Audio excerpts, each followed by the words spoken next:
স্কুলগুলোতে পর্যাপ্ত পরিমাণে শিক্ষক নিয়োগ সহ ৫ দফা দাবিতে ভারতের ছাত্র ফেডারেশন কৈলাসহর বিভাগীয় কমিটির পক্ষ থেকে মঙ্গলবার মহকুমা শাসক শান্তিময় দেববর্মার কাছে ডেপুটেশন প্রদান করা হয়।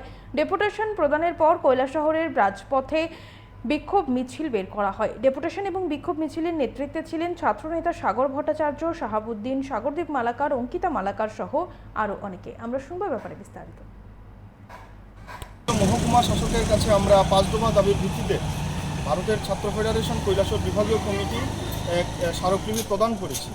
আমাদের ৫ দফা দাবির মধ্যে আমাদের রাজ্যের যে বিভিন্ন সমস্যা, সেই সমস্যাগুলিও আমরা আপনার মিডিয়া বন্ধুদের সামনে আমরা তুলে ধরছি।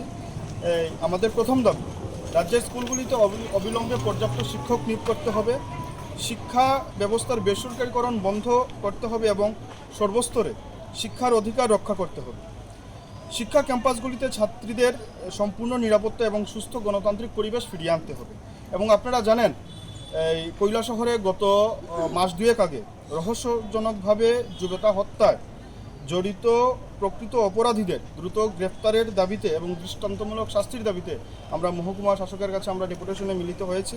এবং কৈলাসহরের বা গোটা রাজ্যের যে সার্বিক পরিস্থিতি, লাগামহীন লোডশেডিং এবং বিদ্যুৎ দপ্তরের চরম অব্যবস্থাপনার কারণে ছাত্রছাত্রীদের পড়াশোনার যে মারাত্মক ব্যাঘাত ঘটছে তার স্থায়ী সমাধান করতে হবে। এই মূলত আমাদের ৫ দফা দাবি।